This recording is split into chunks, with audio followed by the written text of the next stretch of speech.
दोस्तों बात करेंगे इस वीडियो में किसके बारे में, हेक्सावेयर टेक्नोलॉजीज आईपीओ के फाइनल डे यानी डे 3 ऑफ सब्सक्रिप्शन के बारे में। कितना दोस्तों आईपीओ जो है आज फाइनल डे सब्सक्राइब हो पाया, स्पेसिफिकली कितना पैसा जो है वो क्यूआईबी की तरफ से आता हुआ दिखा है, क्या रिटेल एचएनआई ने बिल्कुल इंटरेस्ट दिखाया या फिर बिल्कुल ही इंटरेस्ट नहीं दिखाया, ये सब चीज़ दोस्तों इस वीडियो में हम समझेंगे। तो आप लोग देखिएगा वीडियो को पूरा ज़रूर।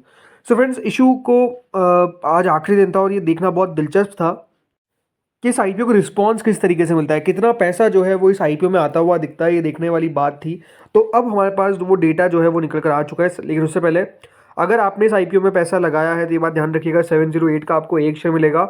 21 शेयर्स मिलते हुए नजर आएंगे सिंगल लॉट के अंदर। कुल मिलाकर 8,750 करोड़ का ये आईपीओ था, जिसमें से पूरा का पूरा ओएफएस था। ठीक है।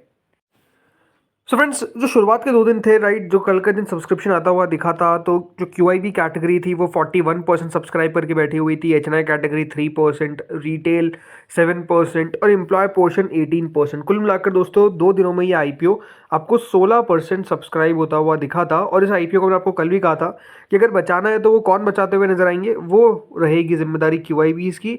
क्यूआईबी इस आईपीओ को बचाते हुए नजर आएंगे, ये ऑलमोस्ट पक्का था। लेकिन क्यूआईबी ने आखिरी दिन कितना पैसा लगाया, ये चलिए अब देखते हैं। सो फ्रेंड्स, जो क्यूआईबी का डेटा हमको आता हुआ दिखा वो कुछ इस तरीके से है कि करीबन क्यूआईबीज को ऑफर किए गए थे 2.5 करोड़ शेयर्स और क्यूआईबीज ने अप्लाई किया 23 करोड़ शेयर्स के लिए। इसका मतलब ये है कि क्यूआईबी कैटेगरी जो है वो दोस्तों कितना सब्सक्राइब करती हुई नजर आई, 9 गुना। जी हाँ, 9 टाइम्स के आसपास क्यूआईबी की तरफ से इस आईपीओ में पैसा डाला गया। इसमें जो बिग एचएनआई कैटेगरी सॉरी जो इसमें पैसा जो है जो हमको आता हुआ नजर आया, बिग एचएनआई नहीं, जो इसमें जो पैसा आता हुआ दिखा है वो किसकी तरफ से आता हुआ दिखा है, तो वो आता हुआ दिखा है फ्रॉम एफआईआईज। करीबन 12 करोड़ 50 लाख शेयर्स के लिए एफआईआईज ने पैसा लगाया। डीआईआईज या फिर हम कह सकते हैं डोमेस्टिक इंस्टीट्यूशंस जो है, उनकी तरफ से अगर आप देखेंगे तो ओनली 27 लाख, यानी जो बैंक्स है, जो इंश्योरेंस कंपनीज है, राइट, इनकी तरफ से अगर आप देखेंगे तो बिल्कुल भी इंटरेस्ट नहीं था। ओनली 27 लाख शेयर्स के लिए अप्लाई किया गया। म्यूचुअल फंड्स ने दोस्तों अप्लाई किया ऑलमोस्ट 10 करोड़ 59 लाख शेयर्स के लिए। इसकी एंकर बुक भी काफ़ी अच्छी थी और इसके बाद अगर आप देखेंगे तो डेफिनेटली म्यूचुअल फंड्स ने भी अपना इंटरेस्ट शो किया। वहीं जो अदर्स कैटेगरी थी उनकी तरफ से ओनली 7,854 शेयर्स के लिए एप्लीकेशन आता हुआ दिखा। यानी कुल मिलाकर दोस्तों बड़ी बात क्या है जो हमको नजर आती है वो यही है कि क्यूआईबी ने इस आईपीओ को क्या किया है, सेव किया है। अगर देखिए क्यूआईबी की तरफ से पैसा नहीं आता तो ये आईपीओ सेव नहीं हो पाता और वो क्लियर था, राइट।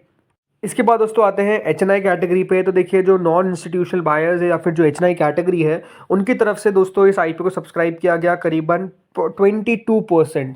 अब देखिए 22% का मतलब क्या है कि मेरे को कल भी कहा था कि अगर ये 1/3 भी सब्सक्राइब हो जाए तो बहुत बड़ी बात होगी, यानी 33% भी अगर सब्सक्राइब हो जाए तो बहुत बड़ी बात होगी। और वो एग्जैक्ट हुआ 21%, यानी क्लोज टू 280 करोड़ रुपए जो है वो हमको आते हुए देखने को मिले फ्रॉम एचएनआई कैटेगरी। और एचएनआई ने इस प्रकार से ही इस आईपीओ को सब्सक्राइब किया। इसमें जो बिग एचएनआई पोर्शन था वो 21% सब्सक्राइब हुआ, यानी करीबन 181 करोड़ रुपीस लगाए गए बिग एचएनआई की तरफ से। वहीं जो स्मॉल एचएनआई पोर्शन था वो 16% सब्सक्राइब हुआ, विच मीन्स कि स्मॉल एचएनआई की तरफ से 69 करोड़ रुपीस लगाए गए। अब इसमें देखिए कोई अलॉटमेंट की चिंता नहीं है, अगर आपने लगाया है तो बस आपके पोर्टफोलियो में शेयर आ चुके हैं मान के चलिए।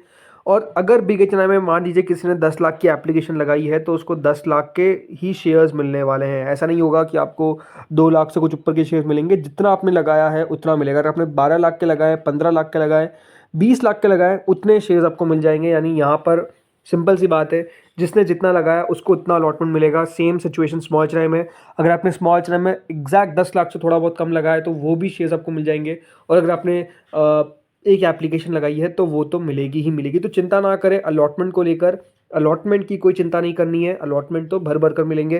रिटेल पोर्शन भी कुछ इसी तरीके से दोस्तों सब्सक्राइब हुआ 12%, राइट, यानी 4 करोड़ 28 लाख शेयर्स में से क्लोज टू 50 लाख शेयर्स के लिए एप्लीकेशन आता हुआ दिखा, which is close to 355 crore rupees. Retail में भी देखिए अलॉटमेंट सिंपल है, सबको अलॉटमेंट है, फर्म अलॉटमेंट है, 100% अलॉटमेंट है, वहाँ पर कोई चिंता नहीं है।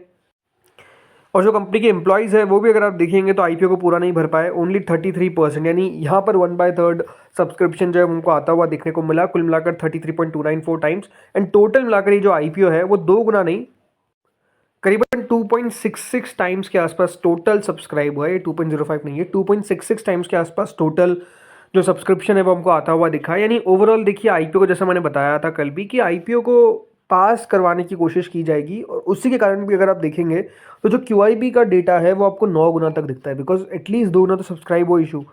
बट अब सवाल ये निकल कर आता है कि यहाँ पर अगर आप देखेंगे जो पार्टिसिपेशन है वो किसका है, ओनली एंड ओनली QIBs का, राइट, ना HNI का है ना किसी और। तो ये किस तरीके से करेगा, मतलब मैं मान के चल रहा हूँ, ये अज्यूम कर रहा हूँ मैं कि अगर रिटेल कैटेगरी में कोई पैसा लगा रहा है तो वो लॉन्ग टर्म का खिलाड़ी है, अगर कोई HNI में पैसा लगा रहा है तब भी वो लॉन्ग टर्म का खिलाड़ी है, और अगर जो QIBs का पैसा आता है तो वो तो माना ही जाता है कि थोड़ा सा लंबी अवधि का है। अगर मैं बैंक्स और इन सबको हटा दूँ, साइड कर दूँ, तो जो FIs है वो भी देखिए ऐसा नहीं है कि आज लिया और कल बेच दिया वाली इस स्थिति में पैसा लगाते हैं। Same goes for mutual funds also. So long term का यहाँ पर अगर आप देखेंगे तो पैसा आता हुआ दिखा है। सबसे बड़ी बात दोस्तों इस IPO के साथ दिक्कत क्या हुई, इसका साइज़, राइट। आप 8,750 करोड़ का IPO लेकर आ रहे हैं, और आई थिंक ऐसे बाजार में लेकर आ रहे हैं जहाँ पर आप कह सकते हैं चीज़ें बिकना मुश्किल है, राइट, चीज़ों का कोई खरीदार नहीं है। इतना बड़ा IPO ऐसे बाजार में पहली बात तो देखिए लाना नहीं चाहिए था। आई थिंक अभी तो IPOs थोड़े से दूर ही रहने चाहिए, IPOs आने ही नहीं चाहिए, बिकॉज अगर कोई अच्छा IPO भी होगा वो भी दोस्तों ऐसे खराब बाजार में पिट जाएगा, और खराब IPO होगा तो ऑब्वियसली बात है वो तो पिट ही रहा है, राइट। तो अभी तो IPOs को आना नहीं चाहिए। दूसरी बात, आई थिंक वैल्यूएशंस को और कंफर्टेबल रखना चाहिए था, ऐसा रखना चाहिए था कि निवेशक को लगे कि हाँ यहाँ पर अच्छा पैसा मेरा भी बन जाएगा।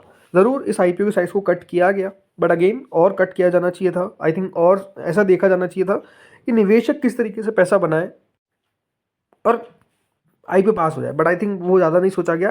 बट ठीक है, मतलब अब कह सकते हैं कि देखिए एक रिस्क लिया गया, और वो रिस्क सोच समझ के देखिए लिया जाता है, राइट, उसमें तो कोई दोहराए है नहीं। तो 2 गुना ये IPO सब्सक्राइब हुआ।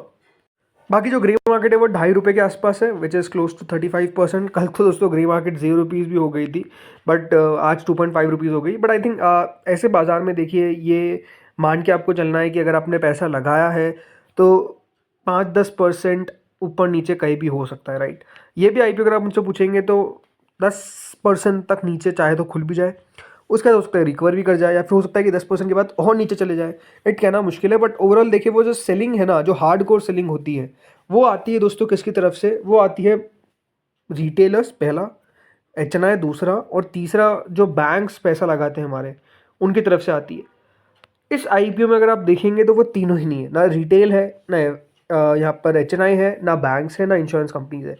सिर्फ पैसा जो है वो हम कह सकते हैं स्ट्रॉन्ग हैंड्स का है, तो ये भी अपने आप में थोड़ा सा पॉजिटिव हो जाता है।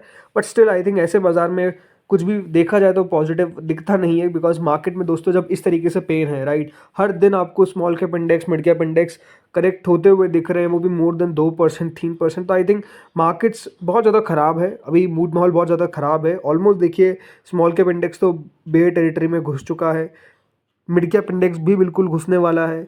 निफ्टी अगर आप देखेंगे तो बहुत ही वॉलेटाइल है, आज देखिए 200-250 पॉइंट नीचे, बाद में अचानक से थोड़ी बहुत रिकवरी हमको देखने को मिली जब निफ्टी क्लोज टू 70-80 पॉइंट नीचे था।